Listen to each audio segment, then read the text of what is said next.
चलिए friend start करते हैं। क्या स्टार्ट करने वाले हैं अभी? पोटेंशियोमीटर, ठीक है। तो Wheatstone bridge, metre bridge और कैरी फोस्टर ब्रिज हो गया। चलिए पोटेंशियोमीटर का स्टार्टिंग है ठीक है, इसके में शॉर्ट नोट्स कराएंगे और आपको क्या बताएंगे कि इसका यूज कहाँ होता है, और इस पर एक क्वेश्चन करा देंगे, ठीक है। और सुनिए, उससे पहले आप सब्सक्राइब कर दीजिए, ठीक है। मेहनत कर रहे हैं और मेहनत कर रहे हैं तो फल थोड़ा मिलना चाहिए, ठीक है फ्रेंड्स। चलिए स्टार्ट करते हैं। तो देखिए देखिए, जो पोटेंशियोमीटर होता है, पोटेंशियोमीटर को हम आइडियल वोल्ट मीटर भी कहते हैं, ठीक है। पोटेंशियोमीटर को हम क्या कहते हैं? आइडियल वोल्ट मीटर, ठीक है। चलिए, ये क्या मेजर करता है? ये ईएमएफ मेजर करता है। किसका? ओपन सर्किट में जो सेल लगे होते हैं उनका ईएमएफ मेजर कर सकता है।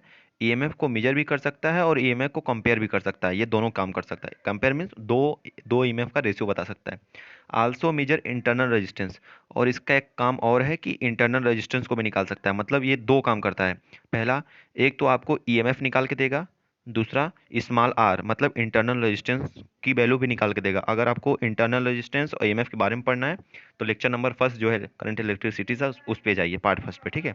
चलिए, आप देखिए, ये बहुत बार पूछा जाता है कि जो पोटेंशियोमीटर है वो किस प्रिंसिपल पे बेस्ड है, ठीक है। जो पोटेंशियोमीटर है वो किस प्रिंसिपल पे बेस्ड है? तो जो पोटेंशियोमीटर है वो नल डिफ्लेक्शन मेथड पे बेस्ड है। इसको आप गलती से मत बताइएगा कि व्हीटस्टोन ब्रिज पे बेस्ड है। ये किस पे बेस्ड है? तो किस पे बेस्ड है? नल डिफ्लेक्शन मेथड पे। किस पे? नल डिफ्लेक्शन मेथड पे, याद रखिएगा। पोटेंशियोमीटर नल डिफ्लेक्शन मेथड पे बेस्ड है, ठीक है। चलिए, अब इसका यूज कहाँ कहाँ होता है? पोटेंशियोमीटर का यूज कहाँ कहाँ होता है, ठीक है फ्रेंड्स। चलिए स्टार्ट करते हैं। देखिए कहाँ कहाँ होता है इसका यूज। तो इसका यूज दो जगह होता है। पहला, एक तो आप ईएमएफ फाइंड कर सकते हैं, इसका मतलब ईएमएफ फाइंड कर सकते हैं, ई निकाल सकते हैं। दूसरा, compare up two cells, EMF दो सेलों का ईएमएफ कंपेयर भी कर सकते हैं। ईएमएफ एक सेल का निकाल भी सकते हैं और दो सेल का ईएमएफ कंपेयर भी कर सकते हैं, ठीक है। देखिए, ईएमएफ कंपेयर कैसे करेंगे? ईएमएफ कंपेयर ऐसे कर सकते हैं। देखिए, जैसे मान लीजिए कि आपको E1/E2 निकालना है, ठीक है। तो आपको बस करना क्या है? दो सेलों का आपको बैलेंसिंग लेंथ मालूम करना होगा। किसका? दो सेलों का अगर आपको बैलेंसिंग लेंथ मालूम होगा तो जो उस लेंथ का रेशियो होगा L1/L2, वही क्या देगा? E1/E2 का वैल्यू देगा। मतलब अगर आपको दो सेल का ईएमएफ ज्ञात करना है तो बस आपको दो बैलेंसिंग लेंथ ज्ञात करना होगा। अगर पहला सेल लगाएंगे तो उसका बैलेंसिंग लेंथ कहाँ पे आ रहा है, और दूसरा सेल लगाएंगे तो उसका बैलेंसिंग लेंथ कहाँ पे आ रहा है, और दोनों आ गया तो L1 को L2 से डिवाइड कर दीजिए, ईएमएफ निकल आएगा E1 और E2 का, ठीक है। चलिए, देखिए, अब इंटरनल रेजिस्टेंस को भी कैलकुलेट करने के लिए इसका यूज होता है। किसका? इंटरनल रेजिस्टेंस को भी हम कैलकुलेट कर सकते हैं, ठीक है। इंटरनल रेजिस्टेंस को भी कैलकुलेट किया जा सकता है इससे। कैसे? देखिए, इंटरनल रेजिस्टेंस को कैसे कैलकुलेट करेंगे? देखिए, जो इंटरनल रेजिस्टेंस का फॉर्मूला होता है वो होता है, देखिए, आर मीन्स नॉन रेजिस्टेंस जो दिया रहेगा, और L1/L2 - 1। समझ में आया? देखिए, ये तो निकालना रहेगा इंटरनल रेजिस्टेंस, अननोन रेजिस्टेंस दिया रहेगा आपको।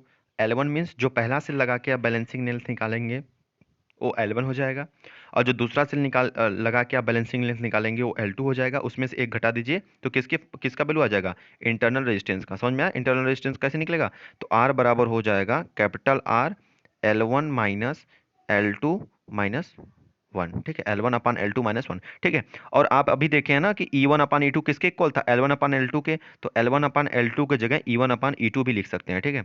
इसका फॉर्मूला एक और बन जाएगा, R is equal small r is equal to capital R E1/E2 -1, ठीक है। क्योंकि E1/E2 L1/L2 के इक्वल है तो दोनों आ जाएगा आंसर, ठीक है।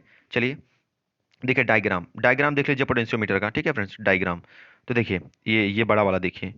देखिए, जो डायग्राम है, डायग्राम में क्या बोल रहा है आपको? डायग्राम में बोल रहा है, देखिए, आपको सबसे पहले यहाँ पे नॉन रेजिस्टेंस आर रहेगा, वोल्ट मीटर जो यहाँ से वोल्टेज जाएगा, ठीक है। और उसके बाद देखिए आप कि इसमें और क्या लगाया गया है। देखिए, यहाँ पे गैल्वेनोमीटर है। गैल्वेनोमीटर क्या दर्शाएगा? जैसे मान लीजिए कि अगर एक बैलेंसिंग लेंथ यहाँ पे है, मान लीजिए L1 आपका आया 5 सेंटीमीटर पे, ठीक है, 5 सेंटीमीटर पे, ठीक है। चलिए, अब 5 सेंटीमीटर पे L1 आ गया।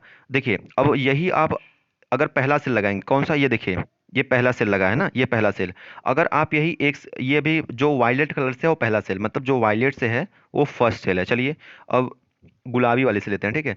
अब देखिए, अगर अब यहाँ पे दूसरा सेल, ये दूसरा सेल हो गया, मतलब जो वायलेट से था, जो मैंने वायलेट कलर से किया था वो फर्स्ट सेल था, और जो पिंक वाले से किया है अभी वो सेकंड सेल है। तो आप सपोज करिए कि देखिए, यहाँ पे वो सेल लगा था तो सेल का ईएमएफ हो गया, तो सेल का यही फाइंड करना है ईएमएफ। सेल का ईएमएफ कैसे फाइंड होगा? ठीक है। चलिए, मैं एक और फिगर बनाता हूँ। देखिए, यहाँ पे ये मान लीजिए कि वी की वैल्यू हो गई, ठीक है। और यहाँ पे ये नॉन रेजिस्टेंस है, ठीक है। और यहाँ पे देखिए ये जॉकी क्या है, जो डिफ्लेक्शन होगा उसमें, ठीक है। और आपको यहाँ पे जो ई है, इसी ई की वैल्यू निकालनी है। चलिए अब देखिए एक चीज़ और देखिए यहाँ पे, मान लीजिए मैंने अब कलर चेंज कर दिया, ठीक है। अब यहाँ पे जो गैल्वेनोमीटर लगा है, ठीक है, अब जो यहाँ पे गैल्वेनोमीटर लगा है, शायद मैंने ये थोड़ा गलती कर दिया है। देखिए ये यहाँ पे लगेगा, एक मिनट मैं फिर से फिगर बनाता हूँ, ठीक है, क्योंकि फिगर बनाना जरूरी है, ठीक है। तो ये देखिए यहाँ पे वोल्टेज लगा है, यहाँ पे रेजिस्टेंस लगा है, और यहाँ पे ये हो गया, ठीक है। अब यहाँ पे क्या हो जाएगा, एक ऐसे जाएगा जो यहाँ पे अब गैल्वेनोमीटर लगा रहेगा, फिर इसका जॉकी यहाँ पे आएगा, ठीक है, ये जॉकी मान लीजिए इसका जॉकी हो गया। और एक बात ध्यान दीजिए, अब यहाँ पे सेल जो लगा है, यहाँ पे जो सेल लगा है उसकी वैल्यू है E2, और यहाँ पे जो ई लगा है उसको E1 मान लीजिए, ठीक है, E1। तो इसी E1 E2 की वैल्यू हमको फाइंड करनी है। और सपोज करिए कि जो आप यहाँ पे सेल लगाए हैं उसका जो बैलेंसिंग लेंथ L1 आ रहा है वो 5 सेंटीमीटर पे आ रहा है, ठीक है। और जो यहाँ पे बैलेंसिंग लेंथ आ रहा है वो L1 is equal to 10, L2 is equal to 10 centimetre पे आ रहा है। तो आपसे पूछ दे कि E1 अपान E2 का रेशियो कितना हो जाएगा, तो आप सीधा सीधा जानते हैं फार्मूला, E1 अपान E2 होता है L1 अपान L2। तो L1 की वैल्यू कितनी आई थी, L1 की वैल्यू आई थी 5, और L2 की वैल्यू 10। तो इस तरह से अगर आप रेशियो देख रहे हैं तो 1:2 आ रहा है, ठीक है फ्रेंड्स। चलिए देखिए एक क्वेश्चन दिया गया है, इससे एक रिलेटेड क्वेश्चन कर लेते हैं, ठीक है, तो आप लोग को ज्यादा समझ में आ जाएगा, ठीक है फ्रेंड्स। चलिए क्या बोला है, in a potentiometer balance length is obtained at 120 centimetre and 200 centimetre for two cell. देखिए अभी जस्ट मैंने बता दिया आपको, ये क्वेश्चन में बता चुका कर चुके आप, क्या है, E1 upon E2 is equal to L1 upon L2, यही होगा। L1 अपान L2 की वैल्यू कितनी दी है, L1 है 120 और L2 कितनी है 200, तो 120/200, ठीक है। अब बताइए E1 अपान E2 का रेशियो फाइंड नहीं कर लेंगे, अब ये जीरो से जीरो कट गया, और टू किससे कटेगा, इससे 4 3 जा 12, 4 5 जा 20, तो 3:5। देखिए कितना आसान है ये, ठीक है फ्रेंड्स। तो चलिए ये पोटेंशियोमीटर्स आपको समझ में आ गया होगा। ये जो जे से है ना, जे से ये दर्शा रहा है जॉकी, इसको जॉकी बोलते हैं, क्या बोलते हैं, जॉकी। अगर आप क्लास 12th में पढ़े होंगे तो जॉकी जो होता है गैल्वेनोमीटर में लगा होता है, उसको आप जहाँ पे टच कराते हैं वहाँ पे गैल्वेनोमीटर में वहाँ पे रीडिंग शो करती है, जहाँ पे गैल्वेनोमीटर बैलेंस हो जाएगा उसी को बैलेंसिंग लेंथ कहते हैं, ठीक है फ्रेंड्स। चलिए तो ये यहीं पे खत्म होता है, ठीक है। और आशा करते हैं कि आपको पोटेंशियोमीटर अच्छे तरीके से समझ में आया होगा, ठीक फ्रेंड्स, थैंक यू।